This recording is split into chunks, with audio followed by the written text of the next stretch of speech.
J'ai reçu la bourse l'année dernière, au printemps dernier, la bourse TD, ce qui m'a permis de finir mon deuxième certificat en gestion des services santé et services sociaux et qui m'a encouragée à poursuivre, dans le fond, mes études pour avoir un troisième certificat que j'ai entamé aussi pour finalement aboutir à un bac par cumul puis aspirer à d'autres choses. Ça m'a ouvert un peu les yeux aussi sur les possibilités dans le réseau.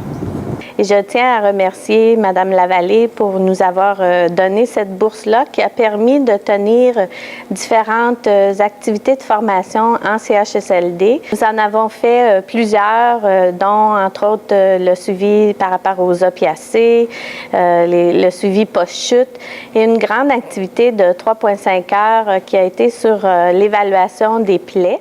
Pouvoir appliquer des techniques à jour avec des produits de plus en plus performants, bien, ça permet de régler les problèmes de plus en plus rapidement, d'avoir une efficacité qui est associée aussi à nos connaissances de base comme infirmière. Ça fait vraiment quelque chose qui fait qu'on se sent à jour et on se sent performant, on se sent à notre place. On sait qu'on fait des bons soins quand on est à jour. Grâce à cette bourse-là, on a pu obtenir la part d'une stomothérapeute qui est venue présenter au niveau des soins de plaie différents produits et le traitement et également une feuille de suivi, un formulaire de suivi de plaies qu'on a implanté partout dans les CHSLD. Et grâce à cette bourse-là, on a également pu donner certains outils au personnel, aux infirmières de CHSLD.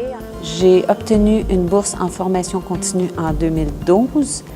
Ça m'a permis de pouvoir améliorer mes connaissances et par la suite, je vais continuer aussi à aller chercher des connaissances supplémentaires. Je trouve que c'est important de poursuivre la formation continue parce que les infirmières, on est des gens professionnels, puis les professionnels se doivent de poursuivre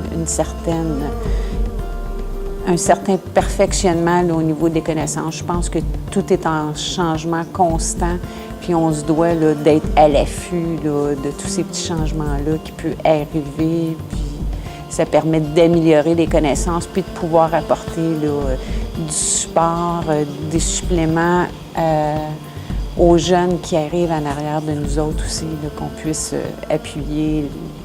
Alors, le Fonds Chamberlain-Lavallée nous a permis de développer des outils de formation et des outils d'information concernant la mesure code blanc à l'hôpital. La mesure code blanc, c'est une mesure qui vise à intervenir lorsque des personnes sont en situation d'agressivité. Ça vise à ce qu'une équipe dédiée intervienne de façon sécuritaire auprès des usagers et du personnel et ça sécurise l'ensemble du personnel. Et en fait, les outils qui ont été développés en fait beaucoup en collaboration avec Myriam Sedjal, qui est infirmière. C'est des outils de formation, donc on présente des tableaux qu'on utilise à chaque fois qu'on donne la formation Oméga. Il y a eu aussi des guides d'information sur la mesure code blanc. Il y a eu des outils d'identification de l'équipe spécialisée code blanc. Donc, on souhaitait faire former les infirmières ici au Centre Rendez-vous à l'Urgence Sainte-Rose pour utiliser la formation InfoSanté, les protocoles InfoSanté, en fait, parce qu'elles ont beaucoup de responsabilités. Elles évaluent des patients. Évidemment, le médecin est avec elles.